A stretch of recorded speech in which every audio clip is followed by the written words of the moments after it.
A paz do Senhor, meus amados e queridos irmãos, graças a Deus por essa maravilhosa oportunidade que o Papai nos concede de estarmos mais uma vez nesta manhã reunidos na sua santa e gloriosa presença, para que nós possamos aprender um pouquinho mais da sua palavra. Nessa maravilhosa escola dominical, eu quero te convidar para juntamente aprendermos mais a palavra de Deus. Antes de darmos início à nossa aula de hoje, eu te convido a você, onde você estiver agora, a curvar a sua cabeça. Vamos falar com o Senhor nesse momento. Pai santo e bendito, Deus glorioso e santo, maravilhoso e adorado. No nome santo de Jesus, nós queremos lhe agradecer, Papai, pela oportunidade que é dada aos teus filhos de mais uma manhã, o Senhor nos conceder a vida. E sobretudo, Pai amado, a salvação da nossa alma, lhe somos gratos. Pai amado, te agradecemos porque o Senhor cuida de nós. Te agradecemos pela noite que se passou e o teu cuidado jamais se aparta da nossa vida. Papai, pedimos a Ti nessa manhã, Senhor, fica conosco nesse trabalho. Senhor, toma a frente de tudo quanto fizermos e que o Teu Espírito Santo seja o diretor das nossas palavras e que as Tuas palavras venham alcançar os corações nessa manhã. Fala com cada um, Senhor, no seu lar. Pai amado, não estamos aqui reunidos fisicamente, mas, Senhor amado, o Senhor nos une, graças ao Senhor Jesus Cristo, que nos permite mais uma vez ter acesso diante de Ti. Pai amado, fica conosco nessa manhã, fala aos nossos corações, é o nosso pedido agora, no nome santo do Teu Filho, Jesus Cristo. Amém. Graças a Deus que o Senhor nos tem permitido estarmos aqui reunidos para falarmos da Sua santa palavra. Esse trimestre nós estamos estudando algo maravilhoso, que são as lições bíblicas do segundo trimestre de 2020, que tem por título A Igreja Eleita, redimida pelo sangue de Cristo e selada com o Espírito Santo da promessa. Esse é o nosso tema desse trimestre. Estamos convidando a todos que não tiverem a condição ainda ou oportunidade de adquirir a sua revista, que assim o façam, para que também possa ficar por dentro dos assuntos que nós estamos discutindo. A proposta da nossa escola dominical não é simplesmente tratar aquilo que está na revista da escola dominical, mas trazer para os irmãos alguns subsídios que deem condições dos irmãos se aprofundarem um pouco mais dentro do assunto da lição. De forma bem resumida, para que nós recordemos aquilo que nós já tratamos, nós estamos falando da carta de Paulo aos Efésios, de forma muito clara, tá? No capítulo 1, no verso 1 ao 2, Paulo, como nós já estudamos na lição 1, Paulo ele vai se apresentar para aqueles seus irmãos que estão em Éfeso. Quem é ele? Como apóstolo de Jesus Cristo, como aquele chamado por Jesus Cristo, embora não fosse um apóstolo que tivesse vivido diretamente com Jesus, mas ele também foi escolhido por Jesus para ser um dos apóstolos. O segundo ponto, do verso 3 do capítulo 1 até o verso 14, Paulo vai adorar a Deus de uma forma maravilhosa, como nós já estudamos, que na doxologia que ele exprime ali naqueles versos. E Paulo então vai elencar as bênçãos espirituais para todos os crentes que ali estão em Éfeso, mostrando que aqueles que estão em Cristo são aqueles merecedores e alcançarão todas essas bênçãos espirituais. Na lição de número 3, nós estudamos algo muito específico acerca dessas bênçãos espirituais, que é justamente a questão da eleição e da predestinação. Que esses dois pontos que nós estudamos já na lição anterior, ainda na lição 3, vai nos permitir entender que a questão de eleição e de predestinação está literalmente ligada com Jesus Cristo. Segundo a presciência de Deus, nós fomos eleitos e predestinados em Cristo antes da fundação do mundo, que já foi na lição de número 3. Na lição de número 4, Paulo ele vai falar acerca dessas maravilhosas condições espirituais que o crente está em. Então ele vai falar da iluminação dessa condição espiritual. Aí ele vai falar dessa condição. Em que sentido? Paulo agora ele vai falar para os irmãos, a partir do verso 15, e com Deus. Vai orar por eles, vai agradecer a Deus pela situação que eles têm, pelo testemunho que eles têm dado a Deus. E esse testemunho que eles têm levado até Paulo é louvado diante de Deus. Paulo então vai louvar a Deus pelo testemunho que eles têm levado. Não só o testemunho, como também ele vai agora orar pelos seus irmãos, para que Deus venha dar uma condição de que eles possam entender com mais profundidade a condição espiritual que eles estavam vivendo. Agora, nessa lição de hoje, então, nós vamos estudar um pouquinho mais profundamente. Agora, a partir do capítulo 2, verso 1 até o verso 10. A lição de número 5, que é a lição de hoje, ela tem por título Libertos do Pecado para uma Nova Vida em Cristo. Glória a Deus, aleluias. Lembrando que o comentarista da nossa lição é o pastor Douglas Batista. Tá? O texto áureo da nossa lição está em Efésios, no capítulo 2, versos 4 e 5, que diz o seguinte: Mas Deus, que é riquíssimo em misericórdia, pelo seu muito amor com que nos amou, estando nós ainda mortos em pecados, em nossas ofensas, nos vivificou juntamente com Cristo. A verdade prática nos diz o seguinte: por meio da maravilhosa graça divina, fomos libertos do pecado, perdoados e salvos da condenação, e ainda recebemos o direito à vida eterna. A leitura bíblica em classe, para aquele que puder acompanhar, ela se encontra em Efésios, no capítulo 2, do verso 1 até o verso 10. Aquele que pode acompanhar na sua casa, fique à vontade. Efésios capítulo 2, verso 1 até o verso 10. Diz o seguinte, verso 1. E vos vivificou, estando vós mortos em ofensas e pecados. Verso 2. Em que noutro tempo andaste segundo o curso deste mundo, segundo o príncipe das potestades do ar, do espírito que agora opera nos filhos da desobediência. Verso 3. Entre os quais todos nós também, antes, andávamos nos desejos da nossa carne, fazendo a vontade da carne e dos pensamentos. E éramos, por natureza, filhos da ira, como os outros também. Verso 4. Mas Deus, que é riquíssimo em misericórdia, pelo seu muito amor com que nos amou, estando nós ainda mortos em nossas ofensas, nos vivificou juntamente com Cristo. Pela graça, sois salvos. E nos ressuscitou juntamente com Ele, e nos fez assentar nos lugares celestiais em Cristo Jesus. Verso 7 diz: para mostrar nos séculos vindouros as abundantes riquezas da sua graça, pela sua benignidade para conosco em Cristo Jesus. Verso 8: porque pela graça sois salvos, por meio da fé, e isso não vem de vós, é dom de Deus.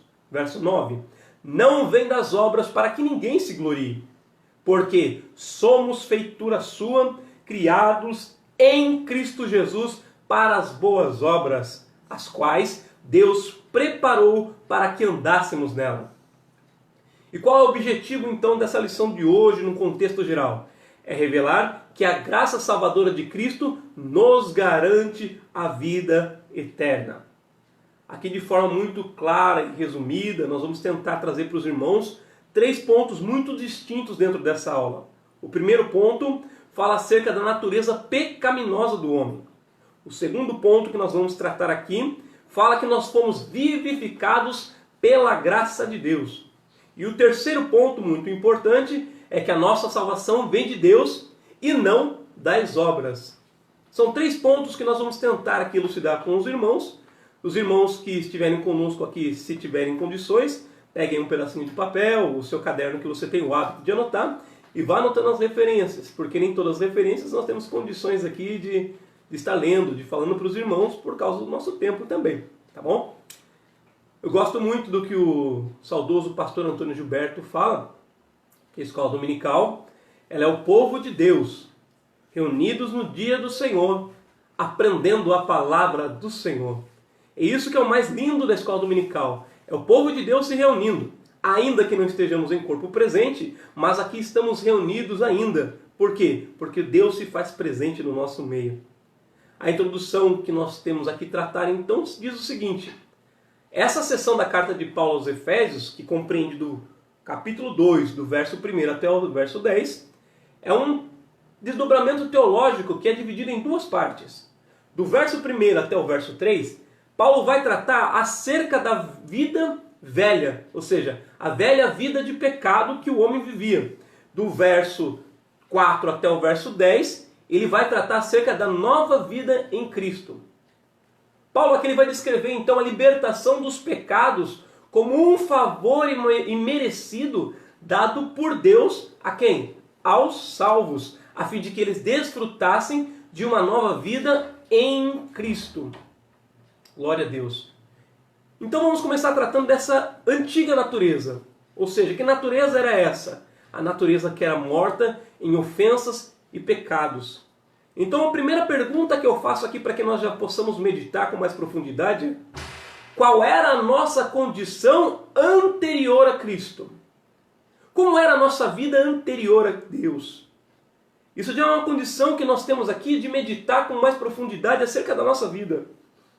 É até interessante quando nós fazemos os cultos de Santa Ceia, quando lemos 1 Coríntios, no capítulo 11, Paulo vai falar claramente acerca disso. Examine-se a si mesmo, para ver em que situação você encontra-se. E também aqui nos permite também entender que nesse momento nós podemos glorificar a Deus pela situação que nós estamos hoje. Se nós pararmos para refletir a situação que nós estávamos anteriormente, nós realmente precisamos aqui enaltecer e glorificar a Deus continuamente, porque Ele nos dá condição hoje de alcançar bênçãos espirituais, tais quais nós já estudamos no capítulo 1, que se não fosse por Deus, jamais teríamos condições de alcançá-las. E qual que era a nossa condição então? Qual era a sua condição anterior a Deus? Reflita aí agora na sua casa, onde você estiver. Qual era a sua condição antes de Cristo entrar na sua vida? Talvez você era uma pessoa boa. Talvez você praticasse boas obras. Ou talvez você fosse um beberrão, algum drogado. Talvez você fosse uma pessoa excluída da sociedade. Mas em Cristo, o que você é agora? Agora você é uma pessoa diferente. E qual que era a nossa condição anterior? Antes da regeneração, nós estávamos mortos em ofensas, pecados, e éramos por natureza filhos da ira, conforme está escrito aí em Efésios no capítulo 2. E já no verso 3, no seu final, ele vai falar que nós éramos filhos da ira. Estávamos então, irmãos, separados de Deus. O verso 1 aí vai estar claramente escrito no capítulo 2 que Ele nos vivificou. E nós estávamos mortos. Mortos em quê? Em ofensas e pecados. E no final do verso 3 ele deixa bem claro que éramos por natureza filhos da ira, como os outros também o eram. O primeiro ponto que nós precisamos entender aqui é essa questão da morte. O que vem a ser a morte aqui descrito pelo apóstolo Paulo? Essa morte, irmãos, nada mais é que a separação do homem de Deus. Nas Escrituras fica claramente explícito que é a separação. E foi exatamente isso que aconteceu no dia em que o homem pecou. No dia da queda. Houve uma ruptura do relacionamento de Deus e do homem.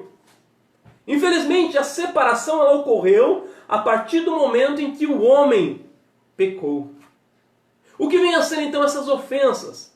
Essas ofensas, elas tratam-se do passo errado dado pelo homem de forma deliberada, ou seja, de forma proposital.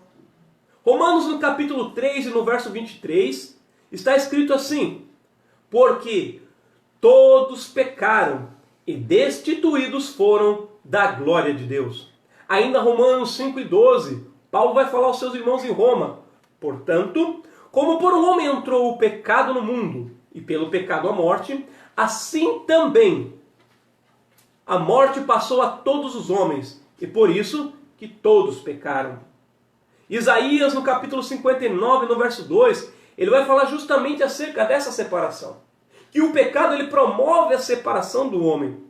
É lindo quando muitos pregam, muitos falam acerca do verso 1 de Isaías 59.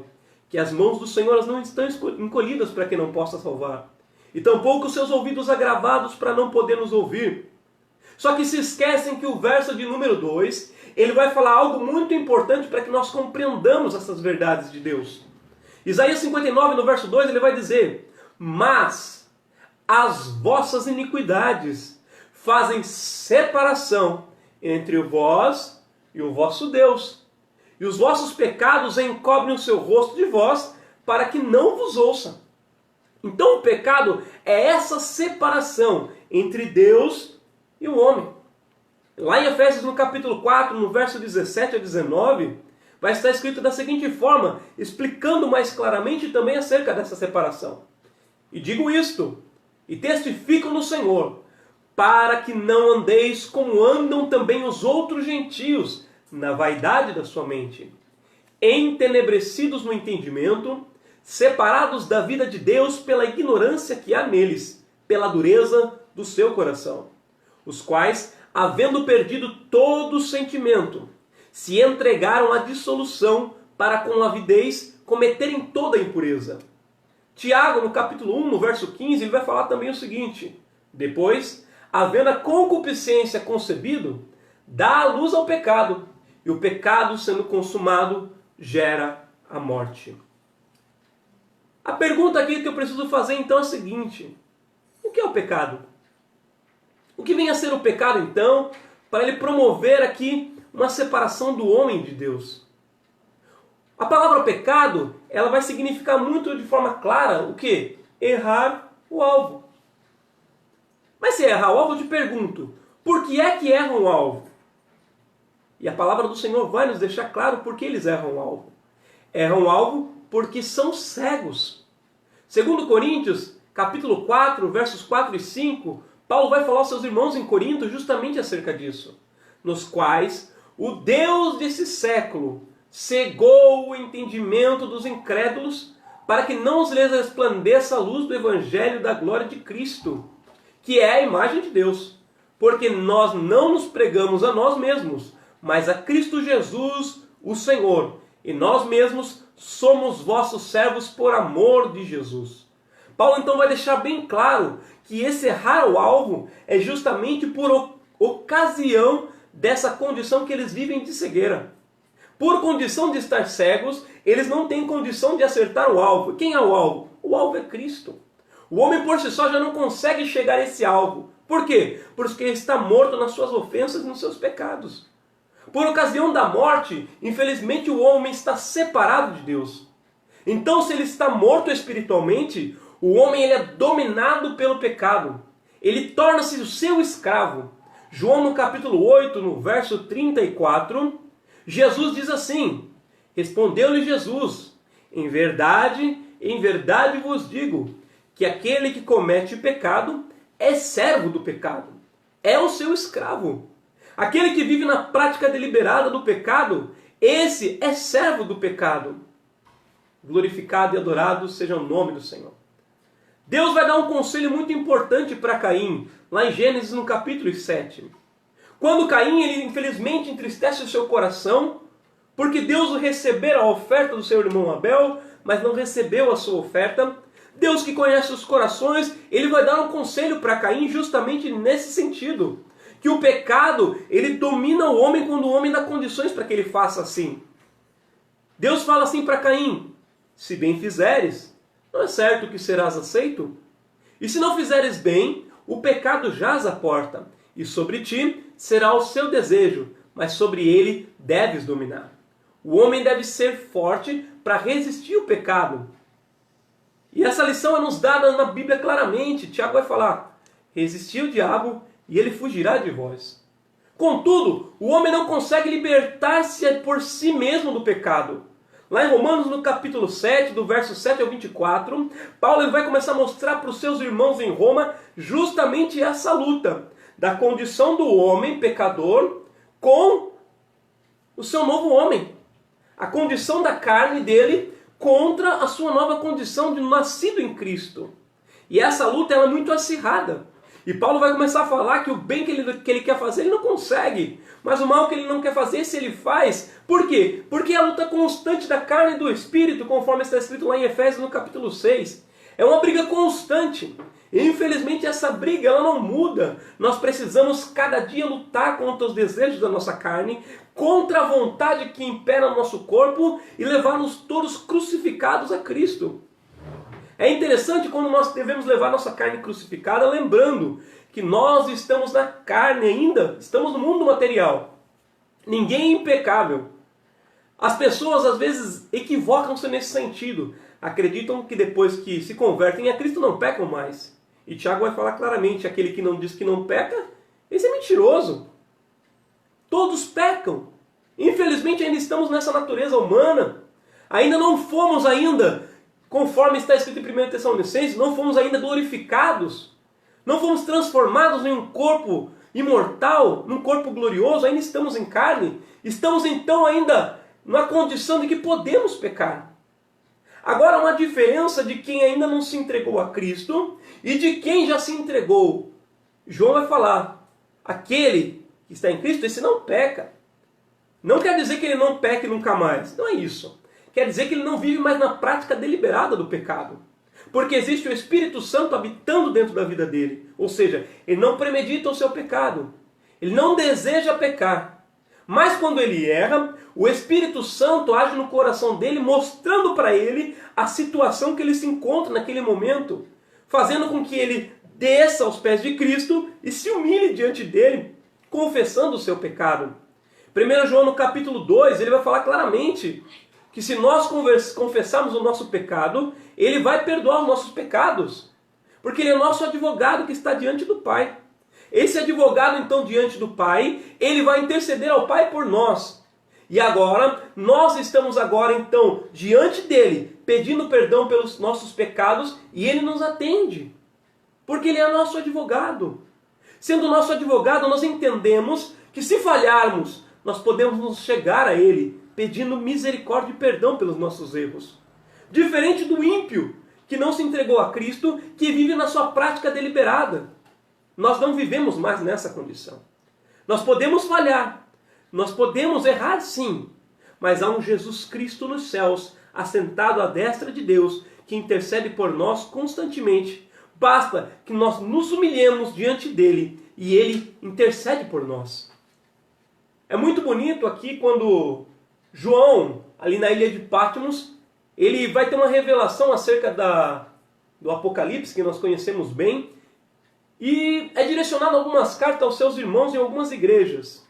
Lembrando principalmente que no capítulo 2 do livro de Apocalipse, uma igreja que é ali lembrada é a igreja de Éfeso. Por que ela é lembrada? Como nós já estudamos na lição anterior. Ela é lembrada por causa do seu amor. Só que ela é lembrada no sentido que Jesus Cristo vai falar: tenho, porém, contra ti que deixaste o teu primeiro amor. Lembra-te, pois, de onde caíste, arrepende-te e pratica as primeiras obras. Jesus Cristo, vendo aquele amor que a igreja de Éfeso tinha, ele dá um alerta para a igreja. Arrepende-te. Pratica aquilo que era bom. Paulo já tinha falado de forma maravilhosa de vocês, lá no capítulo 1, a partir do verso 15, ele vai começar a falar desse amor que a igreja de Éfeso tinha. Começa a enaltecer essa condição, essa característica muito bonita daquela igreja. Que característica é essa? O amor fraternal, como outrora nós estudamos. Esse amor pelo seu irmão. Lá em 1 Coríntios, no capítulo 13, Paulo vai começar a falar exatamente o que vem a ser esse amor, como nós já estudamos também. O que é o amor? Quando muitos se equivocam acerca desse conceito, Paulo vai começar a explicar essa condição de amor. Que o amor em si não é um sentimento que hoje eu tenho, amanhã eu não tenho mais. Eu não amo mais a pessoa, não sinto mais amor por ela. Não é assim que funciona o amor. O amor, pelo contrário, é uma característica da pessoa de querer ou não. Eu quero amar ou não quero amar? Por isso que Deus nos manda: amai-vos. Isso é uma ordenança. Se fosse apenas um sentimento, hoje eu amo, amanhã eu não amo mais. Esse sentimento ele passou, mas não é assim que funciona. Se você ama uma pessoa hoje, você precisa cultivar esse amor, porque são características que eu preciso cultivar para obedecer aquilo que Deus me manda fazer.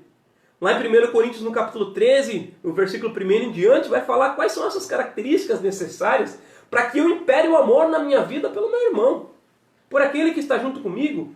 São características muito importantes para o cristão.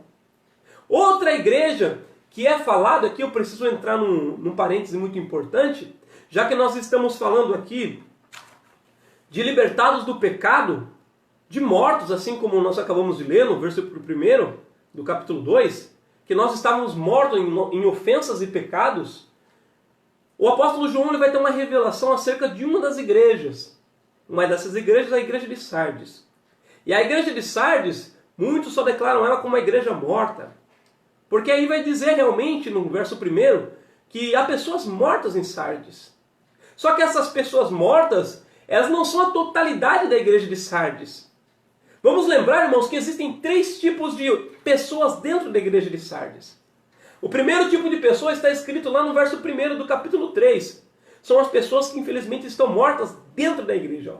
Isso fique claro, irmão, não estamos falando aqui de pessoas fora da igreja. A igreja de Sardes, tal qual outra igreja, era uma igreja. Era uma igreja que foi salva por Cristo. Era uma igreja que participava do organismo, que é a igreja espiritual. E também participava da organização, que era a igreja. E sabendo disso, então, a igreja de Sardes ela tinha 3 tipos de pessoas ali dentro. Pessoas que já estavam mortas espiritualmente, conforme o verso 3 narra. Mas não havia só pessoas mortas na igreja de Sardes. Além das pessoas que estavam mortas, porque o apóstolo João vai receber essa revelação claramente, que tinham nome de que estavam vivas, mas estavam mortas.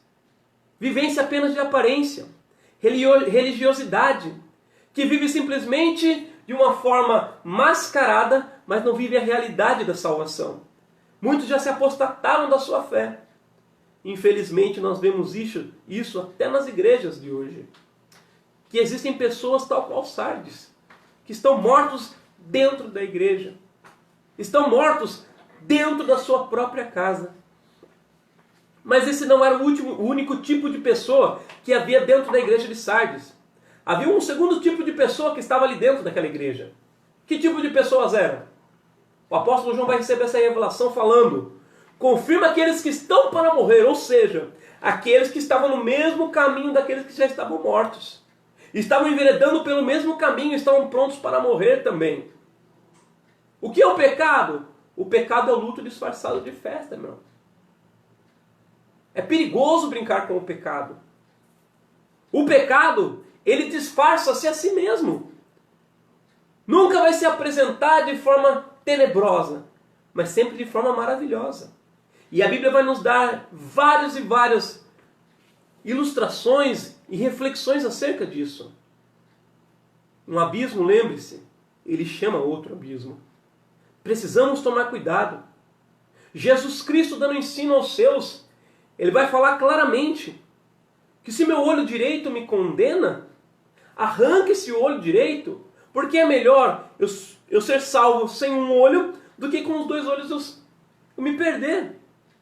Se minha perna direita ela me condena, eu arranco essa perna e sou salvo por causa disso. Por quê? Porque é melhor eu ser salvo sem uma perna do que com as 2 caminhar para o inferno. Isso é bem claro, que nós possamos entender isso. Não que tenhamos que cortar mão ou que tenhamos de arrancar nossos olhos ou perna. Não é isso que Jesus está falando. Jesus está falando que muitas vezes é necessário que sejamos radicais para com o pecado. Se eu sei que uma coisa está me fazendo pecar, eu sei que me faz pecar, eu tiro diante de mim. Se eu sei que se eu fizer alguma coisa que vai me fazer ofender ao meu Deus, eu não faço isso. Se eu sei que se eu passar num determinado caminho, vou errar, não passo mais ali. Eu sei que se eu estiver em algum ambiente e aquele ambiente não me proporciona nada de bom, eu não frequento esse ambiente. Salmos 1 vai estar escrito claramente isso. Bem-aventurado o varão, que não anda segundo o conselho dos ímpios, não se detém no caminho de pecadores e nem se assenta na roda dos escarnecedores. Essa é a ferramenta que eu tenho para poder enfrentar o pecado. Essa é a ferramenta que Deus me deu para me afastar dentro disso que Jesus falou. De forma drástica, para enfrentar o pecado, eu preciso me colocar em algum posicionamento. Primeiro, não se detém em caminho de pecadores. Evita. Roda dos escarnecedores, evita esse tipo de roda. Por quê? Infelizmente, quem está nesse tipo de roda, ainda que não compactue com aquilo que está sendo falado, ele, infelizmente, ele está ali no meio. Está se alimentando daquilo que não faz bem para a sua alma. Infelizmente, aquilo não está fazendo bem para ele. Evita esse tipo de ambiente. Se é necessário, arranca esse olho, arranca essa perna, corta a língua. Irmão, entenda, não estamos falando para você decepar nenhuma parte do seu corpo. Estamos falando que é necessário que muitas vezes tomemos medidas drásticas para que nós afastemos de vez, nos separemos do pecado, para que nos unamos assim de forma consciente com Deus. Só que havia também um outro tipo de pessoa que estava na igreja de Sardes. Haviam as pessoas que já estavam mortas. Haviam pessoas que estavam no processo de morte. Mas havia um terceiro tipo de pessoa ali naquela igreja, que eram aquelas que não se contaminaram. Na igreja de Sardes ainda há pessoas que não se contaminaram. Elas podem ser falado delas da mesma forma que foi falado para a igreja de Filadélfia. Tendo poucas forças, guardaste a minha palavra e não negaste o meu nome. Dessa mesma forma haviam aqueles que estavam em Sardes também. Não haviam se contaminado. Não estavam em processo de morte e também não estavam mortos. Aqueles irmãos em Sardes, então, eles estavam vivos. E Jesus vai falar para eles: eles andarão comigo. Eles terão suas vestes brancas. Caminharão comigo. Só que é lindo aqui o que Jesus fala acerca da igreja de Sardes, é que esses que não se contaminaram andarão com ele. Só que vai falar que aqueles que estão mortos em processo de morte podem ser vivificados e também podem estar na mesma condição daqueles que estão vivos ainda. Irmãos, por que aqui nós falamos acerca da igreja de Sardes? Porque infelizmente muitas igrejas estão como Sardes. Muitas igrejas estão nessa condição. Infelizmente dentro da igreja já há pessoas que estão mortas. Estamos falando aqui espiritualmente. Pessoas que estão morrendo espiritualmente. Infelizmente são pessoas que às vezes são assassinadas pelo seu próprio irmão. Infelizmente assassinados pela língua. E a palavra do Senhor vai nos falar que a vida e morte está no poder da língua. Precisamos tomar cuidado com isso. Cuidado como recepcionamos os nossos irmãos. Cuidado como falamos com eles. Cuidado como tratamos com os nossos irmãos. Por quê? Porque muitas vezes podemos estar matando o nosso irmão espiritualmente. Pelo contrário, que nós venhamos aqui dar o nosso amor de forma incondicional. E Paulo vai falar: não deveis nada a ninguém a não ser o amor. Esse é o único débito que nós devemos ter para com o nosso irmão. Amá-lo incondicionalmente. Não há amor maior, Jesus vai falar isso claramente, do que aquele que dá vida pelo seu irmão. Precisamos amar o nosso irmão de forma incondicional. Precisamos ajudar o nosso irmão. Esse amor fraternal que nós estudamos na lição passada. Então, na nossa igreja, há 3 tipos de pessoas. Há pessoas que estão mortas espiritualmente. Pessoas que estão em processo de morte. Mas há aqueles que ainda não se contaminaram. Há pessoas que ainda estão vivas.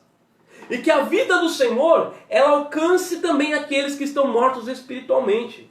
Por quê? Porque aquele que vivifica o homem, ele é o dono da igreja. Ele pode ressuscitar aquele que está morto espiritualmente. Pode trazer vida. O desfibrilador do céu alcança o coração daquele que está morto espiritualmente. E ele ressuscita para a vida com Cristo mais uma vez.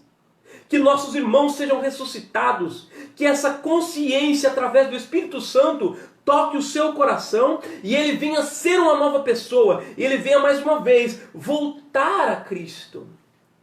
Aqui já nos permite entender, através aqui da carta de Sardes, que a graça ela pode ser resistida. Está falando aqui claramente de irmãos que já se entregaram a Cristo.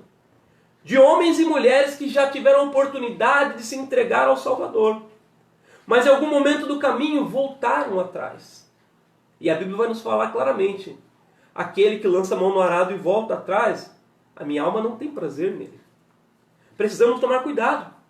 Continuar lutando na peleja. Continuar lutando na obra do Senhor. Precisamos manter-nos fiéis ao Senhor. Precisamos continuar caminhando. Para quê? Para que recebamos no momento oportuno as bênçãos espirituais que Ele nos tem preparado. Como nós já estudamos lá no capítulo 1. As bênçãos em Cristo Jesus. Lembra então, irmão, que aqui estamos falando de irmãos que já são crentes. Que infelizmente se afastaram da salvação. Abandonaram a salvação. Lembra que a salvação ela pode ser resistida. Hoje eu tenho, mas eu preciso zelar pela minha salvação. Jesus me deu a salvação. Agora eu preciso zelar por ela. O céu, lembre-se, ele é tomado a esforço. Se não houvesse esforço, aqui nós estaríamos então entendendo aqui que nós somos todos calvinistas. Dentro da doutrina de Calvino, que uma vez salvo, salvo para sempre. E não é isso que a Bíblia nos relata. vai falar que se eu sou salvo hoje, eu preciso aqui lutar constantemente pela minha salvação. Preciso estar no constante processo de santificação. E a Bíblia vai nos deixar claro que sem a santificação, ninguém verá a Deus. Eu preciso constantemente lutar pela minha salvação. Eu preciso me afastar do pecado. Tal qual a Bíblia fala que muitos que vivem nas práticas do pecado, embora já houvessem entregue sua vida ao Senhor, voltam à sua velha natureza. Estão fadados ao inferno também. Que lutemos pela nossa salvação constantemente. Filipenses no capítulo 3, do verso 13 ao 14, Paulo vai falar para os seus irmãos ali em Filipos. Irmãos, quanto a mim, não julgo que haja alcançado, mas uma coisa faço, é que, esquecendo-me das coisas que atrás ficam e avançando para a questão diante de mim, prossigo para o alvo pelo prêmio da soberana vocação de Deus em Cristo Jesus. Aqui é interessante que nós falamos do pecado acerca de errar o alvo. E o apóstolo Paulo vai falar aqui para os seus irmãos em Filipos justamente isso. Prossigamos para o alvo. Por quê? Porque agora nós temos condições de não sendo mais cegos. Por quê? Porque o Deus desse mundo não nos cega mais. Porque agora nós temos uma nova vida em Cristo. Tendo uma nova vida em Cristo, já não somos mais cegos espiritualmente. Agora nós somos pessoas que enxergam. E sendo pessoas que enxergam, nós temos condições de acertar o alvo. E é por isso que Paulo fala no verso 14, prossigo para o alvo. Só pode acertar o alvo quem enxerga o alvo. É por isso que agora nós temos condições de andar segundo o que o Senhor quer que andemos. Essa má conduta é uma metáfora dada pela palavra andar. Que andávamos segundo o quê? Segundo este mundo. Refere-se às atitudes erradas que nós adotamos na vida passada. Que o salvo antes da regeneração tem. Os versos 2 e 3, eles vão falar de 3 inimigos que o crente tem. Quais são esses 3 inimigos que o crente luta constantemente? Preste atenção nisso, meu irmão. Há 3 inimigos que lutam constantemente contra você. Qual é o teu primeiro inimigo? O teu primeiro inimigo é o mundo. Paulo vai falar isso no capítulo 2, no verso 2, na parte B. Andastes segundo o curso deste mundo. Este mundo aqui, que ele está descrevendo aqui nesse verso 2, é justamente o sistema governado pelo diabo. O sistema que o domínio está na mão do diabo. São os costumes e as práticas que outrora fazíamos. Desse sistema mundano. Tais quais aqui nós podemos descrever como a imoralidade sexual, furtos, mentiras. Lá em Éfeso mesmo, Efésios no capítulo 4, versos 22 a 32, se você der uma lida com uma forma mais clara, uma forma mais detalhada, você vai ver justamente acerca desses costumes e práticas anteriores.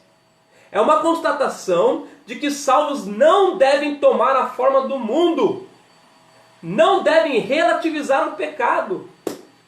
Irmão, infelizmente isso tem sido uma coisa tão normal nos dias de hoje. Pessoas que relativizam o pecado, como se o que fora pecado ontem, hoje já não é mais pecado. O pecado já não é mais pecado.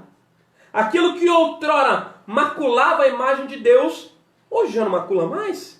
Como isso funciona? Quer dizer que o pecado deixou de ser pecado? De modo nenhum. O pecado continua sendo pecado.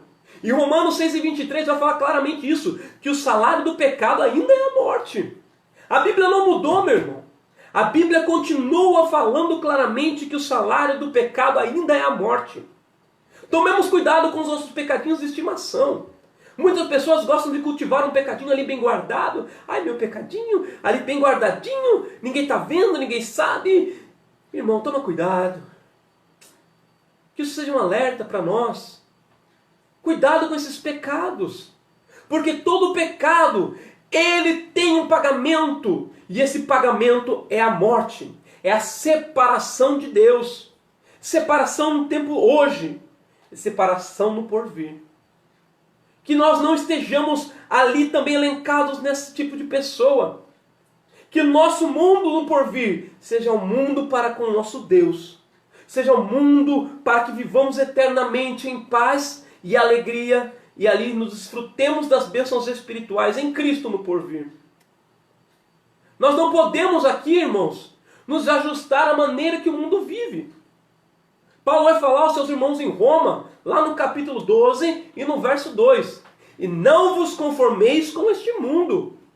As práticas que outrora fazíamos, irmão, olha para dentro de você a sua condição que você vivia anteriormente. As práticas que você fazia, Deus mesmo vai deixar bem claro isso. Aquele que mentia, não minta mais. Aquele que roubava, não roube mais. Paulo vai falar isso claramente.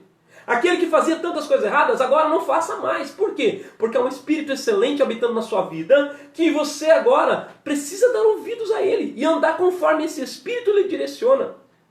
Não podemos deixar esse homem carnal, que está crucificado com Cristo, tomar mais uma vez a frente. Pelo contrário, devemos crucificar a nossa carne, as nossas paixões, constantemente. Paulo então fala ali em 12:2 de Romanos: não vos conformeis com este mundo. Não seja conforme aquilo que está acontecendo, essas práticas erradas que o mundo faz. Aqui cabe um parênteses muito importante, que as pessoas, infelizmente, em muitas igrejas, elas se deixam levar sobre esse conceito.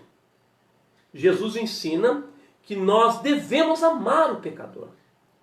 E muitas pessoas às vezes repudiam o pecador devido à sua prática regular. Como assim? Quando alguém vê um assassino entrando na igreja, sabe que ele é um bandido, sabe que ele vive uma prática errada no mundo, e o condena ao invés de recepcioná-lo. Irmãos, que o nosso amor seja verdadeiro, do mesmo sentimento que houve em Cristo Jesus. Que amemos o pecador. Também em contrapartida, pessoas que recebem em tantas igrejas, infelizmente, com um conceito deturpado acerca disso. Nós precisamos recepcionar o pecador, mas não podemos compactuar com o seu pecado. Nós devemos amar independente de quem seja, mas nós não podemos concordar com a prática do pecado que ele vive. Não importa se é homossexualismo, não importa se é prostituição, não importa se é ladrão, não importa o que ele seja, se é mentiroso ou não. Nós devemos recebê-lo, porque Jesus, ele abriu a porta da salvação para todos. Contudo, nós precisamos aqui estar cientes que a porta da salvação foi aberta para todos. Jesus chama todos, independente da situação que viva. Mas não significa que ele deva viver na prática dos pecados. E Paulo vai deixar claro isso. A partir do momento que você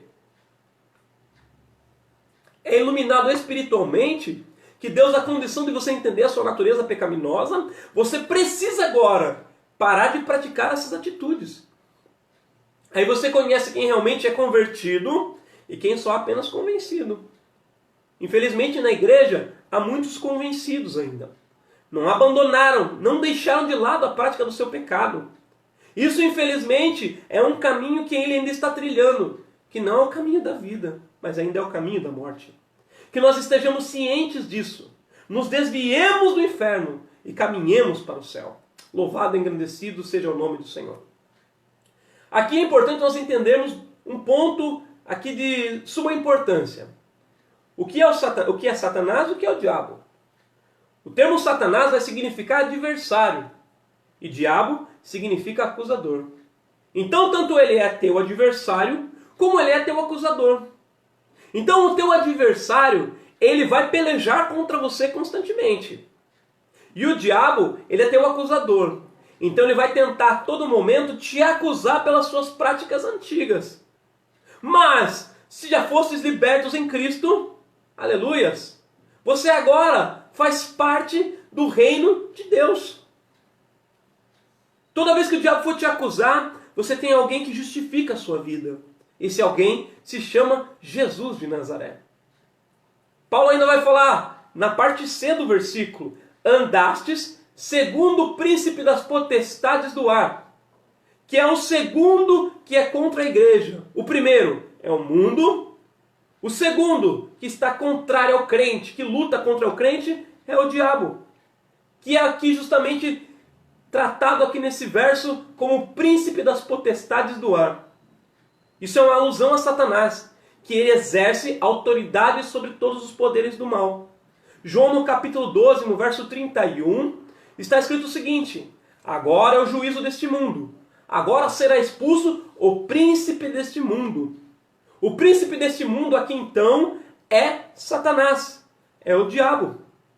Não é à toa que no capítulo 4 de Lucas, Jesus é confrontado diretamente pelo diabo.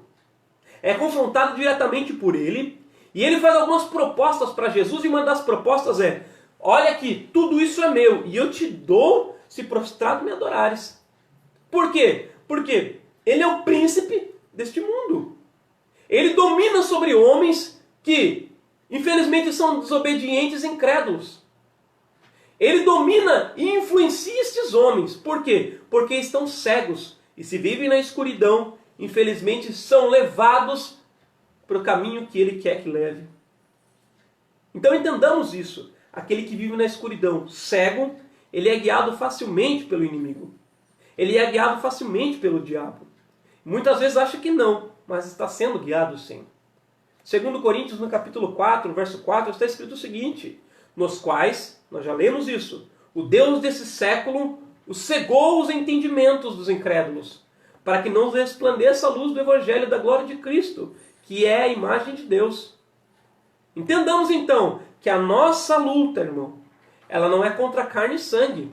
Nossa luta é contra o mal. Efésios 6 e 12, Paulo vai falar isso claramente para os seus irmãos em Éfeso, e nós vamos estudar isso na lição de número 13, acerca das nossas armas espirituais. Efésios 6 e 12 está escrito o seguinte: porque não temos que lutar contra a carne e o sangue, mas contra os principados, contra as potestades, contra o príncipe das trevas desse século, contra as hostes espirituais da maldade nos lugares celestiais.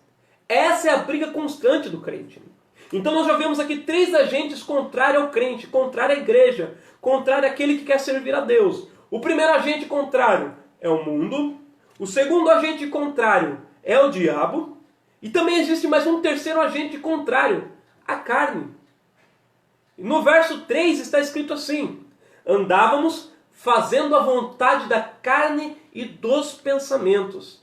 Isso se refere à inclinação para fazer o mal, que é algo impregnado na natureza humana. Gênesis 6 e 5 vai falar isso bem claro. Isso está incluído o quê? Os pensamentos pervertidos, a prática de todos os desejos desordenados da carne. E isso gera um resultado. E que resultado é esse? Paulo vai falar no verso 3 do capítulo 2. Agora somos, por ocasião disso, todos aqueles que vivem na prática desses desejos e nessas práticas pervertidas, ali que se deixam levar pela prática dos desejos da carne, eles são agora filhos da ira. Isto é, estão condenados e desprovidos do favor divino. Efésios no capítulo 4, no verso 18, está escrito assim: estão entenebrecidos no entendimento, separados da vida de Deus pela ignorância que há neles, pela dureza do seu coração. Em Jesus, isso agora fique bem claro, em Jesus a condição de filhos da ira muda. Outrora éramos filhos da ira. Efésios no capítulo 1 e no verso 5, essa condição muda. De filhos da ira, agora nós passamos a ser filhos de Deus. Ou seja, somos adotados por Deus. Já estudamos o seguinte, essa questão da adoção. Dentro do contexto judaico, ali não havia essa condição de adoção.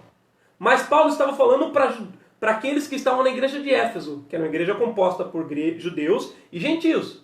Contudo, aqueles que viviam ali entendiam, aqueles gregos, aqueles que ali viviam romanos, ou seja, aqueles que viviam, aqueles gentios que não eram, aqueles que não eram judeus, ou seja, gentios que viviam ali na igreja de Éfeso, estavam entendendo esse conceito de adoção com muita claridade.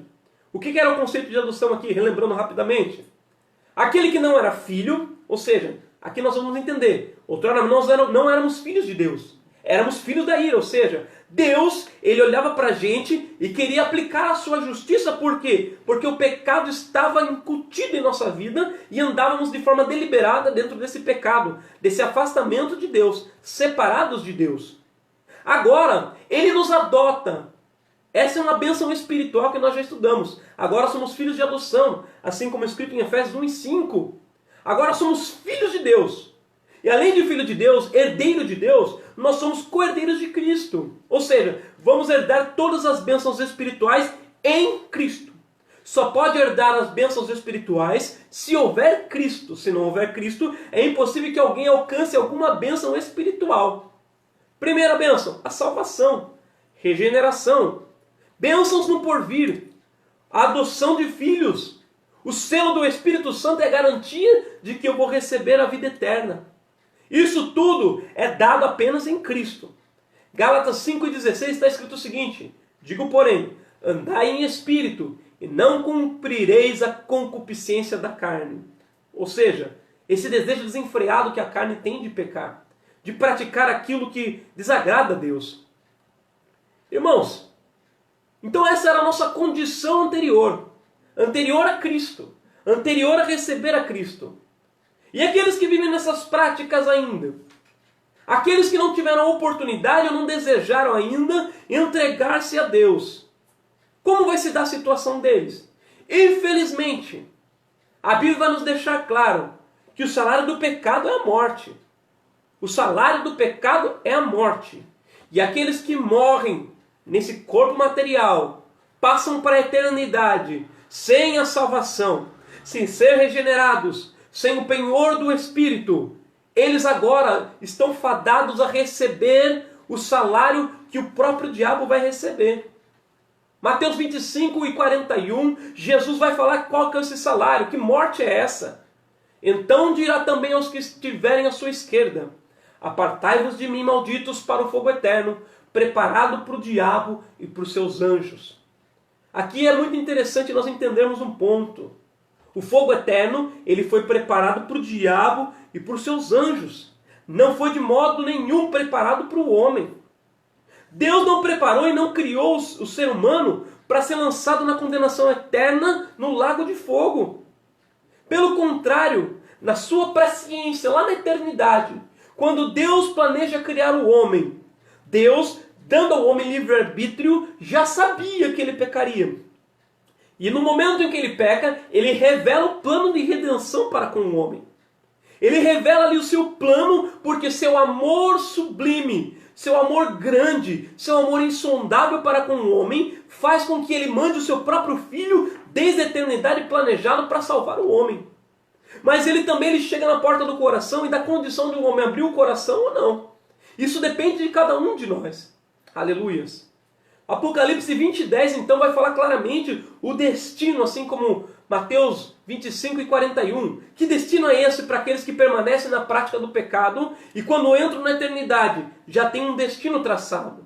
Que destino é esse? O mesmo do diabo e dos seus anjos. Apocalipse 20:10 está escrito assim: e o diabo que os enganava foi lançado no lago de fogo e enxofre, onde está a besta e o falso profeta, e de dia e de noite serão atormentados para todo o sempre. Glória a Deus. Então que nós, além de estarmos salvos hoje, permitamos que as outras pessoas então venham entender que Cristo salva, que Cristo é amor. Isso depende de um posicionamento da igreja também, de levar a Cristo a condição de poder ser salvos através da pregação do Evangelho. A graça, ela é a única que pode vivificar o homem. E o desejo de Deus é esse, que todos se salvem. 1 Timóteo, no capítulo 2, verso 4, Paulo vai falar ao seu filho na fé, Timóteo, que o desejo de Deus é esse, que quer que todos se salvem e venham ao conhecimento da verdade. Então o desejo de Deus, irmão, é que ninguém se perca. Deus não tem prazer na morte do ímpio. Deus quer que todos se salvem. Então o Senhor, meu irmão, minha irmã, se você vê alguém morrendo sem Cristo, não fique feliz. Se era assassino, se era estuprador, não importa. Que haja em você o mesmo sentimento que é em Cristo. E nesse momento, com certeza, Deus se entristece ao ver a sua criatura descendo e entrando na eternidade sem a salvação. Por quê? Porque Deus quer que todos se salvem. Deus não quer que ninguém se perca. O desejo de Deus é que todos cheguem ao conhecimento dele. Que abram a porta do seu coração para que o Espírito Santo habite, para que ele tenha condição de salvação. Lá em Atos 17:30, está escrito assim: mas Deus, não tendo conta o tempo da ignorância, anuncia agora a todos os homens e em todo lugar que se arrependam. Ou seja, a todos é dado condição de entender a sua natureza pecadora através da proclamação do Evangelho. Efésios 2:8 então está escrito assim: porque pela graça sois salvos. Salvos por quê? Por meio da fé. E aqui vem algo maravilhoso. Isso não vem de vós. Não é meritório isso. Não vem das obras que eu pratico. Mas é um presente de Deus. É um favor de Deus ainda que nós não mereçamos. Isso é graça. É um favor imerecido. Deus dá para o homem sabendo que o homem não merece. Mas Ele, pelo seu infinito amor, pelo seu amor insondável, Ele dá ao homem um presente maravilhoso que é a salvação. Através de quem? Através de Cristo. É uma salvação condicional. Eu preciso de Cristo para que eu alcance todas essas bênçãos espirituais. Hebreus no capítulo 11, no verso 6, está escrito claramente que sem fé é impossível agradar a Deus. É primeiro necessário que haja fé na pessoa para que Deus se agrade dela.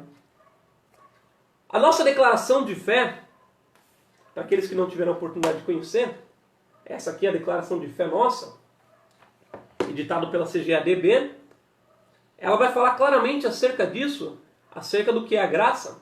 Quero que você atente agora nesse momento, para que você elucide um pouco mais profundamente essa questão da graça. A graça de Deus, o que vem a ser?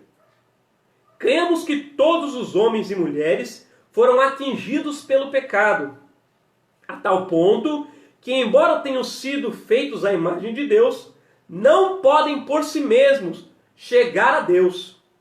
Não há nada que o homem natural possua ou pratique que lhe faça merecida a graça de Deus. A Bíblia ensina: não há ninguém que entenda, não há ninguém que busque a Deus. Romanos no capítulo 3, no verso 11. A Bíblia qualifica essa condição espiritual como mortos no pecado, assim como está escrito em Colossenses no capítulo 2 e no verso 13. E mortos em ofensas, como Efésios 2:5. A ideia de morte aqui é de separação e não de aniquilamento. Deus derrama a sua graça, sem a qual o homem não pode entender as coisas espirituais. Ou seja, foi Deus quem tomou a iniciativa da salvação. Do Senhor vem a salvação. Aleluias. Jonas, no capítulo 2, no verso 9, vai estar escrito claramente: agindo em favor das pessoas. Graça é um favor imerecido. É por meio da graça que Deus capacita o ser humano para que ele responda com fé ao chamado do Evangelho. Mas se é por graça, já não é pelas obras. De outra maneira, a graça já não é a graça. Romanos capítulo 11, verso 6. Todavia, os seres humanos influenciados pela graça que habilita o livre escolha, não livres para escolher, são livres para escolher. Se alguém quiser fazer a vontade dele, pela mesma doutrina, conhecerá se ela é de Deus ou se de fato de mim mesmo. João 7,17. Deus proveu a salvação para todas as pessoas, mas essa salvação aplica-se somente àqueles que creem, isto é, a justiça de Deus, pela fé em Jesus Cristo, para todos e sobre todos os que creem. Romanos 3 e 22. Então a graça é isso. É o favor imerecido de Deus para com o homem. Nem o homem tinha condição sequer de chegar-se a Deus por sua própria condição. O homem não tem o poder de chegar-se a Deus e não existe força. Irmão, isso de uma forma muito simples aqui para ilustrarmos. Se o homem que vive nas práticas de pecado ele é cego, ele vive na escuridão. Se ele vive na escuridão, como é que ele pode caminhar até a luz se não existe luz? E qual é a luz que pode chegar-se até ele para que ele tenha condição de chegar-se a Deus? É a luz, ou seja, a iluminação de Deus na vida do homem que parte de Deus. A salvação, ela parte primeiramente de Deus. Primeiro é um ato de Deus para com o homem, e depois é uma resposta do homem para com Deus. Então Deus, através do Evangelho, é a luz que vai até o cego. É a luz que vai esclarecer, é a luz que vai clarear o caminho para o cego. É aquela luz que você fala que é a luz no fim do túnel. Essa é a luz que vai para o cego. E a partir do momento da proclamação do Evangelho, essa luz ela consegue iluminar um ambiente escuro que o cego vive, e ele vai caminhando até a luz. Só que, irmãos, a luz ela resplandece nas trevas, entenda isso. Só que as pessoas podem escolher ir até a luz ou não. Se eu estiver aqui num ambiente escuro, não enxergo nada, estou parado, sou levado para onde quiserem, no escuro, vou caminhando, que vai me direcionando ao diabo porque ando nas práticas erradas, sou filho da ira, e não consigo achar luz, porque não tem luz. Mas de repente abre-se uma porta. E essa porta, ela tem luz para mim. Agora a atitude de entrar por essa porta depende somente de mim. A porta se manifesta, dando a entender que há algo diferente para a minha vida. Agora a atitude de entrar pela porta cabe somente a mim. Eu entro pela porta se eu quiser. Por ato de bondade e misericórdia, estando nós ainda mortos em pecado, vivificou por meio da sua graça. Nós fomos alcançados pela misericórdia e pelo amor divino. O amor e a misericórdia de Deus alteram a realidade humana. Que a realidade era essa? De filhos da ira. Agora, graças ao amor e à misericórdia de Deus em Cristo, de filhos da ira, João 1:12 vai falar que todos aqueles que o receberam, deu-lhes o poder de serem feitos filhos de Deus. João 1:12 então está falando agora que de filhos da ira nós passamos a ser filhos de Deus. Paulo vai falar claramente isso para os seus irmãos em Éfeso, lá em Efésios 1:5, que agora nós somos o quê? Somos filhos por adoção. Assim como João falou que agora somos filhos de Deus, Paulo agora vai reiterar esse ponto, que agora nós somos filhos de Deus também. E agora que nós somos filhos de Deus, nós agora temos condições de herdar todas as bênçãos provenientes da nossa nova vida. 1 Pedro 1:18 e 20 vai falar que nós somos salvos pela graça. Aleluia! Só que, irmão, somos salvos pela graça. Mas isso não foi de graça. 1 Pedro 1:18 e 20 fala isso claramente. Sabendo que não foi com coisas corruptíveis, como prata ou ouro, que fostes resgatados da vossa vã maneira de viver, que por tradição recebeste dos vossos pais, mas com o precioso sangue de Cristo, como de um cordeiro imaculado e incontaminado, o qual, na verdade, em outro tempo foi conhecido, ainda antes da fundação do mundo, mas manifestado nestes últimos tempos por amor de vós. Então não foi de graça que essa graça se manifestou. Foi através do derramamento do sangue de Jesus Cristo na cruz do Calvário, que nos permite hoje termos acesso a Deus. E esse amor de Deus, conforme está escrito, e nós já estudamos um pouco acerca disso, nós temos claramente no texto áureo da Bíblia, João no capítulo 3, no verso 16, mas é importante também que nós vejamos aqui os versos 17 e 18, que vai falar um pouco mais também sobre isso. Nós conhecemos isso até de cor, João 3 e 16, porque Deus amou o mundo de tal maneira que deu seu Filho unigênito para todo aquele que nele crê, não pereça, mas tenha vida eterna. Só que os versos 17 e 18 vai falar um pouquinho mais, até profundamente acerca desse conteúdo, falando o seguinte: porque Deus enviou seu Filho ao mundo. Com que objetivo? Não para que o condenasse o mundo, mas para que o mundo fosse salvo por quem? Por Jesus, por Ele. Quem crê nele, preste atenção, quem crê nele não é condenado. Mas quem não crê, aí é uma verdade que muitos não querem compreender. Quem crê nele não é condenado, mas quem não crê já está condenado. Quem não crê está a caminhos largos para o inferno. Quem não crê em Jesus e fechar a porta do seu coração para que ele tenha uma nova vida, regeneração, o caminho dele, infelizmente, é a morte e a separação eterna de Deus. Por quê? Porque não crê em Jesus Cristo. 1 João 4:9. Nisso se manifesta o amor de Deus para conosco, que Deus enviou seu Filho unigênito ao mundo, para que por ele vivamos. É através de Jesus Cristo que existe nova vida. Não existe subterfúgios, irmãos, para que cheguemos a Deus. O único caminho de acesso aos céus é Jesus Cristo. O amor de Deus está expresso no seu Filho Jesus. E que amor é esse? Que amor é esse? Que é inconcebível dentro da condição humana entender que Deus mandaria o seu Filho ao mundo para salvar o pecador, que ele não merecia, porque vivia nas suas práticas de delitos errados, mas Deus, com o seu amor insondável, Ele manda o seu Filho para salvar o homem que Ele tanto ama. Deus na eternidade já provera isso para o homem, condição de salvação. 1 João 3,16, João vai falar claramente o que? Conhecemos o amor nisso, que Ele deu a sua vida por nós. E nós devemos dar a vida por nossos irmãos. Devemos nos parecer cada vez mais com o nosso Senhor. Ele deu a vida por nós. E agora? Nós precisamos agir da mesma forma. Ajudar os nossos irmãos. Lutar por eles. De forma material, mas também de forma espiritual. Deus, Ele é riquíssimo em amor e em misericórdia. Pelo seu muito amor com que nos amou. Assim como escrito no verso 4 do capítulo 2. O ato de misericórdia aqui implica em compaixão e simpatia com os indignos. Eles não são merecedores de compaixão, mas Deus tem compaixão para com eles. Deus não se mostra apenas misericordioso, mas abundante em misericórdia.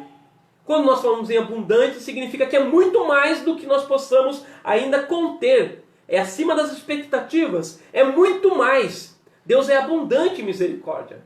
E essa riquíssima misericórdia procede do seu muito amor com o que nos amou. A misericórdia, irmão, ela é a qualidade de fazer o bem, de sentir a necessidade do outro, de descer ao seu nível e então, tendo este sentimento, pondo-se no lugar do necessitado, resolver fazer o bem, resolver retirar o outro do estado de miséria em que ele se encontra. De forma muito simples e resumida, nós estamos falando aqui de empatia. Nos colocarmos no lugar da outra pessoa. Nós não queremos ver a outra pessoa se perdendo. Pelo contrário, Jesus vai falar muito claro isso. De graça você recebeu, agora de graça você precisa dar também. Você recebeu a salvação, e de graça pela graça. Agora você precisa apresentar essa graça a todos também, para que eles alcancem a mesma coisa que você alcançou. Lamentações no capítulo 3 e verso 22, ali está escrito o seguinte: as misericórdias do Senhor são as causas de não sermos consumidos. É as misericórdias de Deus, essa muita misericórdia que todas as manhãs nós podemos ver, ela nos alcança continuamente. Elas são as causas de não sermos consumidos. Porque se fosse por ocasião dos nossos pecados, e se Deus não manifestasse a sua graça pelo seu amor incondicional, nós já haveríamos sido consumidos pelo peso do nosso pecado. Mas Deus, na sua infinita graça e amor, nos dá condição hoje de nos chegarmos a Deus graças a essa grande e infinita misericórdia dele. Embora não fôssemos merecedores, Ele nos vivificou juntamente com Cristo. Ou seja, nós nascemos de novo.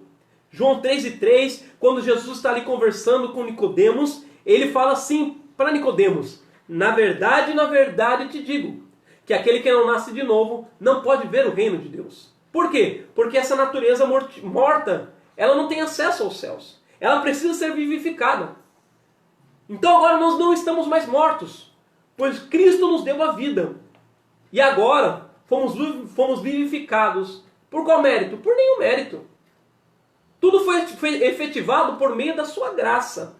O favor que é imerecido ao homem.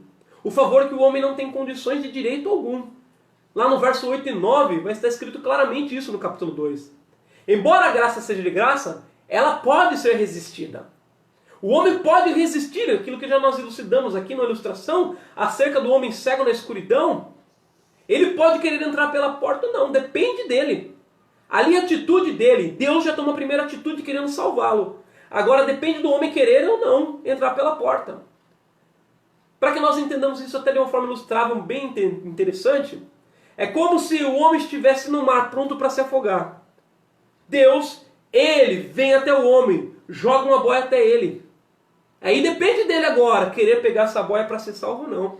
Depende da atitude do homem. Porque Deus já tomou uma atitude desde a eternidade que quer salvá-lo. João 7,17 vai estar escrito: se alguém quiser fazer a vontade dele, pela mesma doutrina conhecerá se ela é de Deus, ou se eu falo de mim mesmo. Se quiser fazer a vontade dele. Isso é uma atitude da pessoa para com Deus. Eu quero ou não aceitar essa atitude. A graça, ela fique claro, ela foi manifestada a todos os homens. A graça não é eletiva. Eletiva em que sentido? Deus quer salvar A ou B, como nós já estudamos na questão da eleição e da predestinação. Deus não elegeu alguns para ser salvo e outros não. Deus não predestinou alguns para herdar as bênçãos dele e outros não. Não! Deus, ele manifestou a sua graça para todos os homens. Por quê? Porque o desejo de Deus é que todos se salvem. Que todos venham ao conhecimento da verdade. O mesmo poder que exaltou a Cristo, então, que o fez primícia dos que dormem, nos tornará a trazer com ele. Nos vivificará de tal forma que seremos glorificados da mesma forma que Jesus o foi. Lá em 1 Tessalonicenses, no capítulo 4, no verso 13 a 17, Paulo vai estar ensinando os seus irmãos em Tessalônica justamente a condição dos irmãos que partiram em Cristo. E ele vai falar claramente o quê? Que não queria que os irmãos fossem ignorantes, porque aqueles que estavam dormindo, eles ainda voltariam, viveriam e seriam glorificados juntamente com aqueles que estavam vivos. E herdariam com Deus todas as bênçãos. Isso para consolar o coração dos seus irmãos. Então em Cristo, nós herdamos como filhos de adoção os direitos tal qual Jesus recebeu. Que direitos são esses? A ressurreição, a vida eterna e os galardões no céu. Romanos 8,17 está escrito o seguinte: e se nós somos filhos, somos logo os herdeiros, também herdeiros de Deus, co-herdeiros de Cristo, se é certo que com ele padecemos, para que também com ele sejamos glorificados. 1 Coríntios, lá no capítulo 15, no versos 20 a 22, diz: mas de fato, Cristo ressuscitou dentre os mortos e foi feita a primícia dos que dormem. Porque assim como a morte veio por um homem, fique claro, através de Adão, a morte se estendeu a todos os homens, também a ressurreição dos mortos veio por um homem. Que homem é esse? Jesus Cristo, como nós já estudamos, que é o segundo Adão. Porque assim como todos morrem em Adão, assim todos serão vivificados em Cristo. Então, se nós temos a natureza pecaminosa, morremos espiritualmente por causa da natureza adâmica. Mas em Jesus Cristo, segundo Adão, todos agora são vivificados e têm a condição de chegar-se a Deus. E nada disso é alcançado por mérito de ninguém, mas puramente pela graça divina. Efésios capítulo 2, e no verso 9 vai falar que não vem das obras para que ninguém se glorie. Não vem do que eu pratico, das boas obras que eu faço, pela ajuda que eu presto aos outros. Não é disso. Isso aqui é através da graça, somente da graça. Do favor imerecido de Deus. Não é do que eu pratico, não é dos méritos que eu tenho, mas simplesmente da graça. Só Deus pode vivificar o homem. Fique claro. E se dá através de quem? Através de Jesus Cristo, seu Filho. Porque Ele é o único mediador entre Deus e os homens. Lá em 1 Timóteo capítulo 2, e no verso 5 vai estar escrito isso claramente. Porque há um só Deus, e um mediador entre Deus e os homens, que é Jesus Cristo, o homem. É só Jesus Cristo que faz a ligação, mais uma vez, entre Deus e o homem. Se não houver Jesus Cristo, infelizmente não há acesso a Deus. É necessário então que o homem reconheça a sua necessidade de salvação, e se não reconhecer a Cristo, Filho de Deus, que Ele é o único que leva o homem aos céus, infelizmente não há ligação do homem com Deus. Aí é que nós podemos entender o seguinte: aquele pensamento errôneo que muitos têm, que qualquer religião leva a Deus. Irmão, não é assim que funciona. Se Jesus é o único mediador entre Deus e o homem, como é que outra coisa pode levar o homem a Deus? É impossível. A expiação, ela foi limitada. Fique claro, isso não foi limitada. Não é necessário outro subterfúgio além de Cristo para que eu me chegue a Deus. Jesus Cristo por si só dá condição ao homem se salvar. Jesus Cristo por si só dá condição ao homem chegar-se a Deus. Não é necessário outro subterfúgio. Não é necessário que eu entregue alguma coisa ungida, que eu dê alguma coisa que o homem precise fazer para se salvar de novo. Nenhum penitente. Não, irmão. É a graça de Deus que alcançou os homens através de Jesus Cristo, lhe dá condição de chegar-se a Deus. Porque só através dele podemos ser salvos. Atos no capítulo 4, verso 12, está escrito assim: e nenhum outro a salvação, porque também debaixo do céu nenhum outro nome há, dado entre os homens pelo qual devamos ser salvos. Que nome é esse? Jesus Cristo. E agora somos vivificados. Vivemos então, assim vivificados, vivemos para Deus. Romanos 6,10 está escrito assim: pois quanto a ter morrido, de uma vez morreu para o pecado, mas quanto a viver, vive para Deus. Em Colossenses 3, 1 a 3, ele vai falar o seguinte, Paulo falando aos seus irmãos em Colossos. Portanto, se já ressuscitaste com Cristo, irmão, essa é uma lição muito bonita para a gente. Se já ressuscitaste com Cristo, buscai as coisas que são de cima, onde Cristo está sentado à destra de Deus.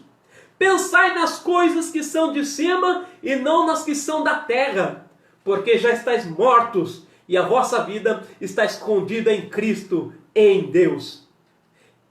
Aqui eu faço um parênteses muito interessante. Espiritualmente, o salvo, ele tem 2 nascimentos e uma morte. E o ímpio tem 2 mortes e um nascimento. Como assim? Nós nascemos com a semente do pecado. Embora, enquanto não atinjamos a idade da consciência, é interessante que isso aqui está escrito também na nossa declaração de fé, aqueles que tiveram oportunidade, adquiram, para que você possa ler lá na página 101, vai falar justamente a condição das crianças recém-nascidos, que essa condição de embora carreguem a semente do pecado, ainda não adquiriram a condição de consciência. E se não adquiriram a condição de consciência, ainda não estão mortos espiritualmente. Por quê? Porque o pecado ainda não floresceu nele, que na consciência dele, ele adquire essa condição de pecador. Então, aqui, o homem morre espiritualmente quando ele adquire a idade da consciência. Quando ele passa a entender as coisas, é a sua condição de pecador, ele morre espiritualmente, a primeira morte dele.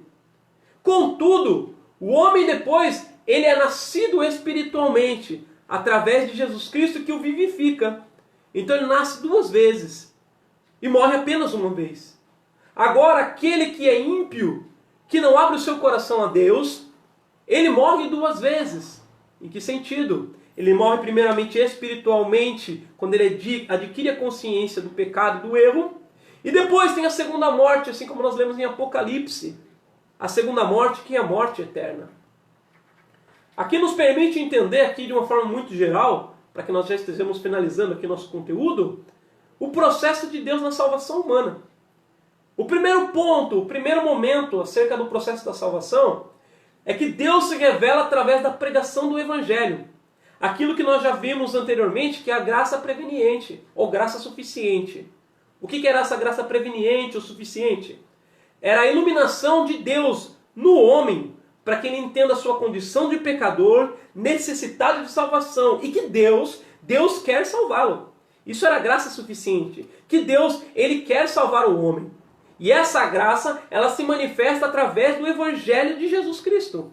Marcos 16, 15 e 16 está escrito: Ide por todo o mundo e pregai o Evangelho a toda criatura. Quem crer e for batizado será salvo, quem não crer será condenado.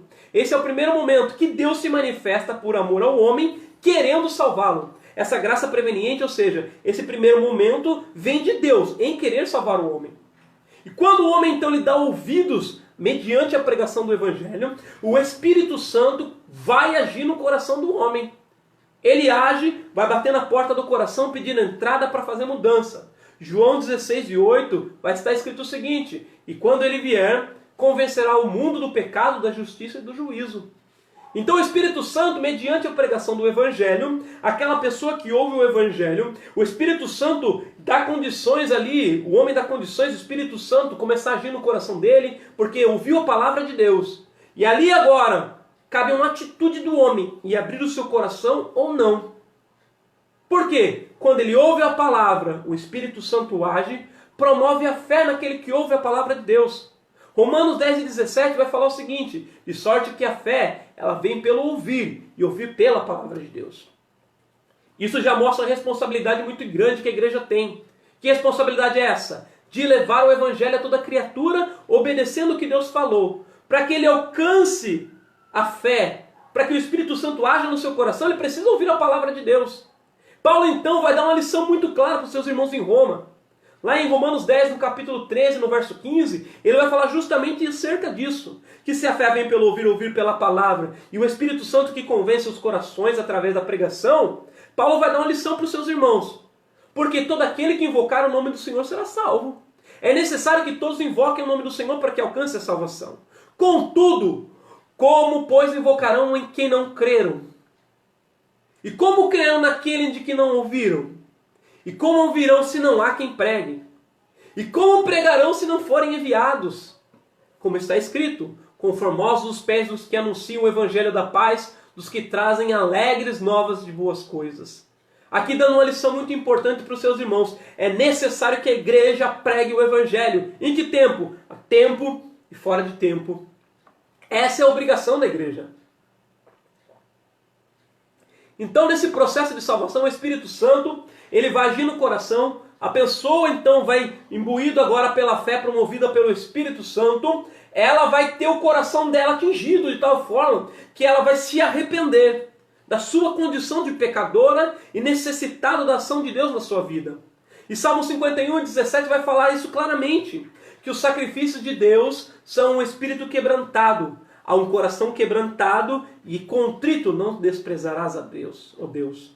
Então, quando o homem entende a sua condição de pecador, e ali ele se derrama diante de Deus, mostrando a sua condição de pecador, pedindo para que Deus lhe perdoe, ele alcança de Deus a sua graça. Aí você vai ver a ação da graça na vida do homem. Que Deus, através da sua graça, através da primeira atitude de Deus, promove no coração do homem a necessidade que ele tem de ser salvo. E quando ele alcança essa condição, então ele se entrega a Deus através da contrição do seu coração, na verdade que está na sua alma, e assim ele se entregando, ele tem condição de alcançar a graça de Deus. Existe algo muito importante que nós entendamos aqui. Existe uma diferença muito grande entre remorso e arrependimento. O que vem a ser remorso? O remorso é a tristeza devido às consequências do pecado. A pessoa erra, a pessoa falha, agora ela fica triste. Ela fica martirizada pela condição de pecadora dela, pelo que aconteceu e as consequências que ela está sofrendo mediante o seu erro. Contudo, arrependimento já não é assim.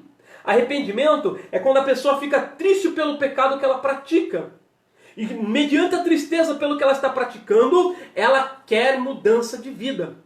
Isso é arrependimento. Isso que é promovido no coração da pessoa quando ouve a palavra de Deus e o Espírito Santo então vai lhe convencer da sua situação de pecadora e que é um juízo para aqueles que permanecem no pecado. Assim como Romanos 6:23 fala que o salário para aqueles que permanecem no pecado é a morte, é a separação de Deus. E o Espírito que habita no homem quer comunhão com Deus e não essa separação. Então nós somos salvos pela graça. E Paulo vai falar aos seus irmãos ali no verso 8 do capítulo 2, que sois salvos pela graça, e não vem de vós, é dom de Deus. Lá em Romanos, no capítulo 5, no verso 1, ele vai falar, tendo sido, pois, justificados pela fé, temos paz com Deus por nosso Senhor Jesus Cristo.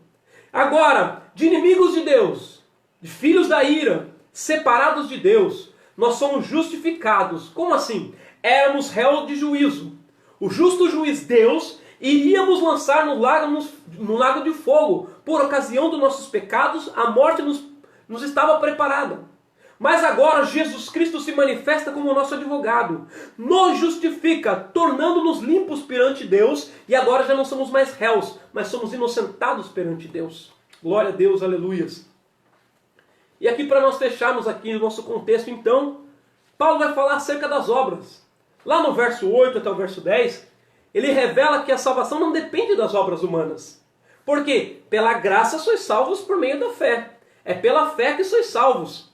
Porém, uma vez salvo, o crente precisa praticar as boas obras.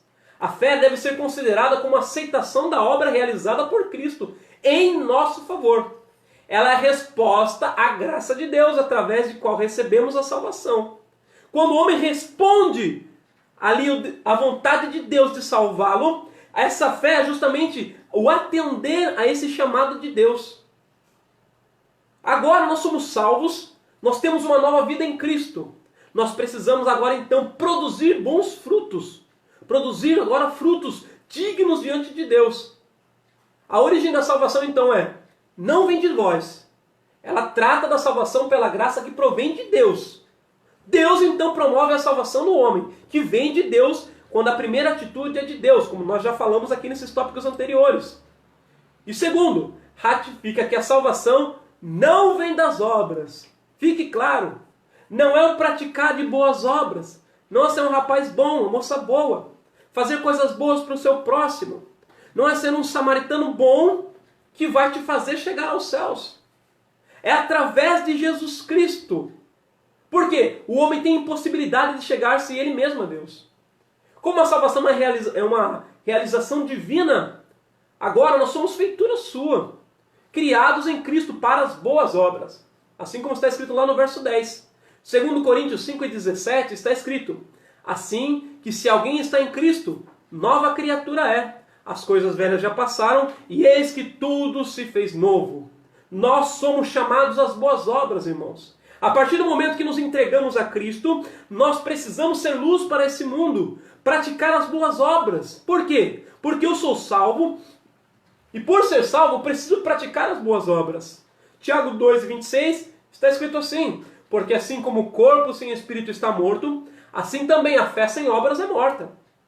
Martinho Lutero, ele falava justamente essa condição de Paulo e Tiago, que eles divergiam nessa condição de conceito de boas obras. Mas não é isso que acontecia, irmão. Um corrobora com o outro. Por quê? Se eu sou salvo, eu pratico as boas obras. É isso que Tiago está mostrando da mesma forma que Paulo. Por eu ser salvo, eu pratico as boas obras, porque eu sou salvo. E não preciso praticar as boas obras para alcançar a salvação, mas é um resultado da minha nova vida em Cristo. É por isso que eu pratico essas boas obras.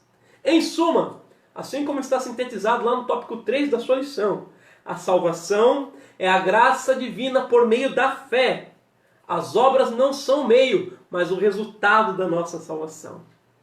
Que o Senhor Jesus ele continue falando ao seu coração, que Ele continue falando à sua vida, que você possa aí se esmerar ainda mais na sua casa, aí mastigar nessa semana esse conteúdo que nós estudamos, que você leia com mais atenção as referências que nós passamos. Para quê? Para que fique enraizado no seu coração todo esse contexto que nós estamos estudando. Te convido para a próxima aula também você estar aqui conosco e vamos estudar a lição de número 6, a condição dos gentios sem Deus. Que Deus vos abençoe em Cristo Jesus, que você seja edificado pela palavra continuamente. Eu gosto muito de citar esse ponto, João 5,39, que Jesus vai deixar claro: examinai as Escrituras, porque cuidais ter nela a vida eterna, e são elas que de mim testificam. Fique na paz do Senhor Jesus, que o Senhor abençoe esse dia e que você seja iluminado cada vez mais pela palavra do Senhor. Fique na paz do Senhor. Amém.